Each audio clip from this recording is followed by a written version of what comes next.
L'ancien PDG de Google, Eric Schmidt, a récemment fait la une des journaux après avoir fait des commentaires controversés sur l'intelligence artificielle, IA, lors d'une interview à l'université de Stanford.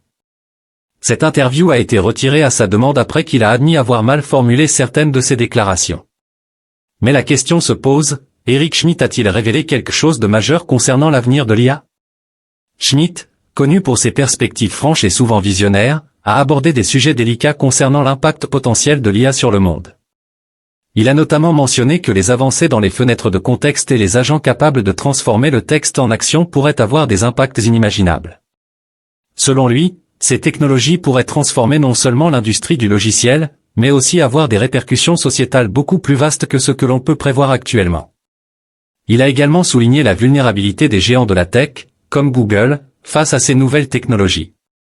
Par exemple, Schmidt a évoqué l'idée qu'une personne pourrait, avec l'aide de l'IA, créer un concurrent direct à Google en très peu de temps. Ce genre de déclaration suggère que l'IA pourrait non seulement révolutionner des secteurs entiers, mais aussi bouleverser les positions de pouvoir établies dans la technologie. Enfin, ces réflexions sur l'évolution du besoin de programmeurs humains face à des IA de plus en plus sophistiquées laissent entrevoir un futur où le rôle des développeurs pourrait radicalement changer, voire devenir obsolète dans certains cas. En somme, même si l'interview a été retirée, les commentaires de Schmidt semblent indiquer que des bouleversements significatifs sont à venir dans le domaine de l'IA, avec des implications profondes pour l'industrie, l'éducation, et la société en général. Ces remarques, bien que parfois jugées alarmistes, reflètent probablement une réalité à laquelle nous devrons faire face dans un avenir proche. Lorsqu'ils seront déployés à grande échelle, cela aura un impact sur le monde à une échelle que personne ne comprend encore. Eric Schmidt, l'ancien PDG de Google, a récemment donné une interview à Stanford où il a abordé de nombreux sujets controversés. Initialement, l'interview a été mise en ligne sur la chaîne YouTube de Stanford, mais quelques jours plus tard, la vidéo a été retirée de YouTube et de toutes les autres plateformes. Cependant, aujourd'hui, j'ai réussi à accéder à la vidéo après avoir passé plusieurs heures à la rechercher. Alors, regardons-la ensemble et analysons certains passages importants de l'interview. Au cours de l'année prochaine, vous allez voir des contextes Windows, fenêtres de contexte, et des agents textuels de très grande envergure. Lorsqu'ils seront déployés à grande échelle, cela aura un impact sur le monde à une échelle que personne ne comprend encore, un impact bien plus grand que celui, terrible, qu'ont eu les réseaux sociaux, selon moi. Voici pourquoi, dans une fenêtre de contexte, vous pouvez essentiellement l'utiliser comme une mémoire à court terme, et j'ai été étonné de voir à quel point ces fenêtres de contexte peuvent devenir longues. Les raisons techniques sont liées au fait qu'il est difficile de les servir, de les calculer, et ainsi de suite. L'aspect intéressant de la mémoire à court terme, c'est que lorsque vous lui posez une question après avoir lu 20 livres, vous lui donnez le texte des livres comme requête et vous lui demandez de vous dire ce qu'ils contiennent, elle oublie le milieu, ce qui est exactement comme fonctionne le cerveau humain aussi, n'est-ce pas? C'est là où nous en sommes en ce qui concerne les agents. Il y a des gens qui construisent actuellement des agents basés sur des LLM, modèles de langage de grande taille, et la manière dont ils s'y prennent, c'est qu'ils lisent quelque chose comme la chimie, ils découvrent les principes de la chimie, puis ils les testent. C'est absolument époustouflant. J'investis essentiellement dans tout, car je ne peux pas déterminer qui va gagner, et les montants d'argent qui me suivent sont si énormes. Je pense qu'une partie de cela est due au fait que l'argent facile a déjà été gagné, et que les grands investisseurs, qui ne savent pas ce qu'ils font, doivent intégrer une composante IA dans tout, ce qui fait que désormais, tout est un investissement en IA, et ils ne font plus la différence. Je définis l'IA comme des systèmes d'apprentissage, des systèmes qui apprennent réellement, et je pense que c'est l'un des points importants. Le deuxième point, c'est qu'il existe de nouveaux algorithmes très sophistiqués, qui vont au-delà des transformers. Mon ami et collaborateur de longue date a inventé une nouvelle architecture non transformée. Il y a un groupe que je finance à Paris qui prétend avoir fait la même chose. Donc, il y a une énorme invention là-bas, beaucoup de choses se passent à Stanford. Enfin, il y a cette croyance sur le marché que l'invention de l'intelligence a un rendement infini. Par exemple, si vous investissez 50 milliards de dollars dans une entreprise, il faudra gagner énormément d'argent grâce à l'intelligence pour rembourser cet investissement, donc il est probable que nous traverserons une énorme bulle d'investissement, qui finira par se stabiliser. Cela a toujours été le cas dans le passé, et il est probable que ce sera pareil ici. Comme tu l'as mentionné plus tôt, il y a eu environ $1 trillion investis dans l'intelligence artificielle, avec seulement 30 milliards de revenus. Je pense que ces chiffres sont exacts, et vraiment, il n'y a pas encore eu de retour sur investissement. Mais encore une fois, comme il l'a mentionné, c'est le schéma habituel des vagues technologiques précédentes, un énorme investissement initial, qui finit par payer à long terme. Eh bien, je ne sais pas de quoi il parle ici, car n'a-t-il pas dirigé Google? Et Google a toujours été fermé, cherchant à protéger son algorithme à tout prix. Donc je ne sais pas à quoi il fait référence ici.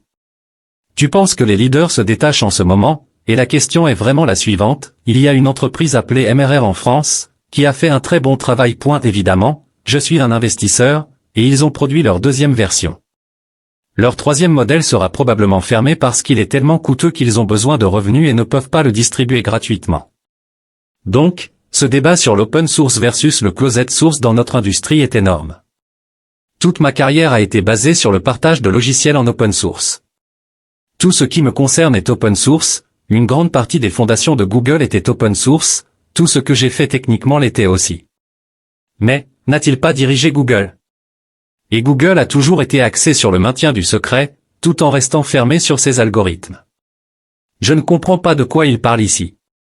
Tout ce que j'ai fait techniquement. Et pourtant, il se peut que les coûts en capital, qui sont si énormes, changent fondamentalement la manière dont les logiciels sont développés. Tu sais, nous parlions de ça. Mon opinion sur les programmeurs, c'est que leur productivité va au moins doubler. Il y a 3 ou 4 entreprises de logiciels qui essaient de le faire, et j'ai investi dans toutes, dans cet esprit, pour essayer de rendre les programmeurs plus productifs. La plus intéressante que je viens de rencontrer s'appelle Augment. Et j'ai toujours pensé aux programmeurs comme à des individus, mais ils m'ont dit que ce n'est pas leur cible. Leur cible, ce sont ces équipes de 100 programmeurs qui travaillent sur des millions de lignes de code, où personne ne sait vraiment ce qui se passe. Eh bien, c'est une super application pour l'IA. Est-ce qu'ils vont gagner de l'argent? Je l'espère. Donc, il y a beaucoup de questions ici. Tu as mentionné l'expansion de la fenêtre de contexte, les agents et la conversion du texte en action qui vont avoir des impacts inimaginables. Tout d'abord, pourquoi cette combinaison est-elle importante? Et ensuite, même si tu n'as pas de boule de cristal et que tu ne peux pas nécessairement prédire l'avenir, pourquoi penses-tu que cela dépassera tout ce que nous pouvons imaginer? Je pense que c'est principalement parce que la fenêtre de contexte permet de résoudre le problème de l'actualité. Les modèles actuels prennent environ 1 an à être entraînés, avec environ 6 mois de préparation, 6 mois d'entraînement et 6 mois de réglage. Donc, ils sont toujours un peu en retard. Avec une fenêtre de contexte, vous pouvez intégrer des événements récents. Par exemple, vous pouvez lui poser des questions sur la guerre entre le Hamas et Israël dans un contexte précis. C'est très puissant, car cela devient aussi actuel que Google. Oui, c'est essentiellement comme cela que fonctionne le Search GPT par exemple. Le nouveau produit de recherche d'OpenAI peut parcourir le web, extraire les informations et les intégrer dans la fenêtre de contexte. C'est de cela qu'il parle quand il évoque l'actualité. En ce qui concerne les agents, je vais te donner un exemple. J'ai créé une fondation qui finance une organisation à but non lucratif. Je ne sais pas s'il y a des chimistes dans la salle, mais je ne comprends pas vraiment la chimie.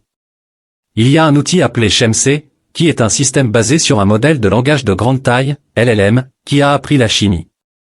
Ce qu'ils font, c'est qu'ils l'utilisent pour générer des hypothèses chimiques sur les protéines, puis ils ont un laboratoire qui réalise les tests pendant la nuit, et le système apprend de ces résultats. C'est un accélérateur énorme pour la chimie, la science des matériaux, et ainsi de suite. C'est ça, un agent. Le modèle, et je pense que la conversion du texte en action peut être compris simplement en ayant beaucoup de programmeurs bon marché. Et je ne pense pas que nous comprenons ce qui se passe, et c'est encore une fois ton domaine d'expertise, ce qui se passe lorsque tout le monde a son propre programmeur. Et je ne parle pas de simplement allumer ou éteindre la lumière. Imagine un autre exemple, pour une raison quelconque, tu n'aimes pas Google, alors tu dis « Construis-moi un concurrent de Google ». Oui, toi personnellement. Construis-moi un concurrent de Google, parcours le web, construis une interface utilisateur, fais un bon copier-coller, ajoute de l'IA générative de manière intéressante, fais-le en 30 secondes et voyons si ça fonctionne.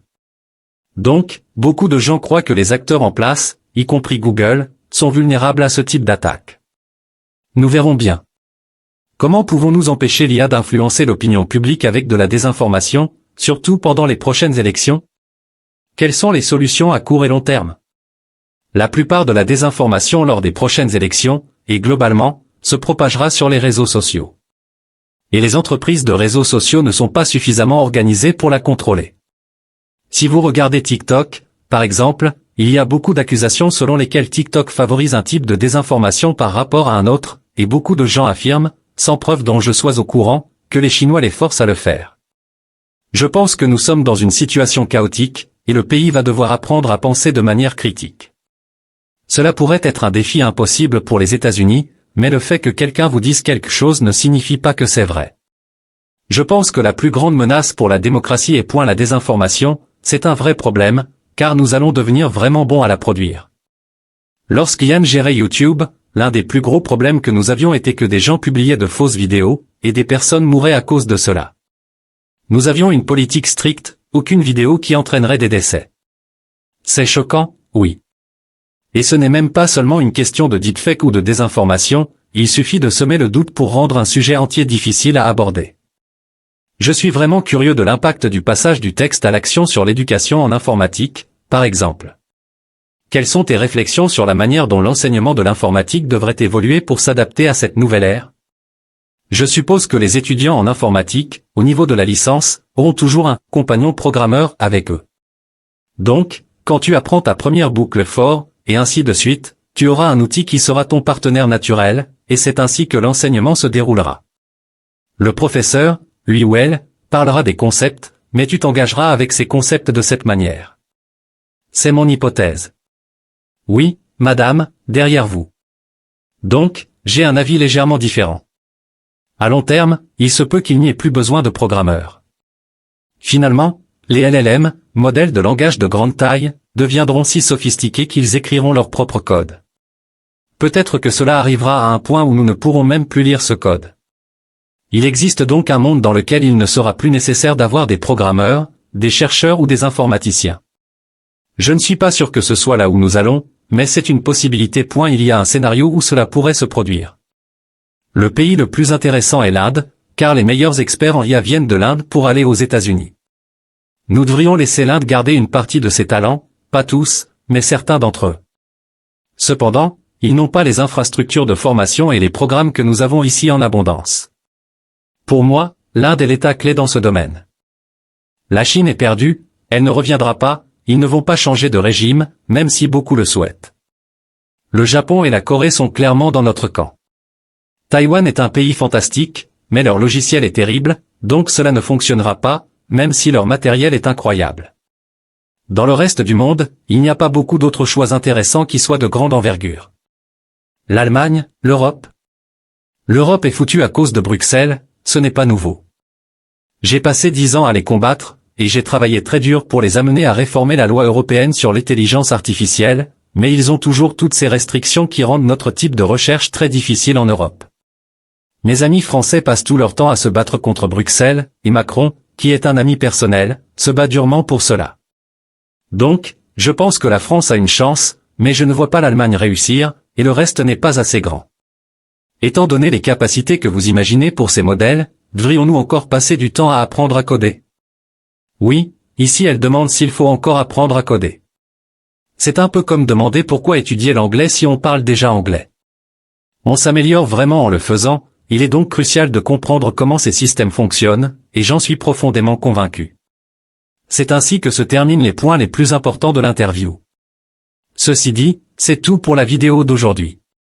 On se retrouve la semaine prochaine pour une nouvelle vidéo.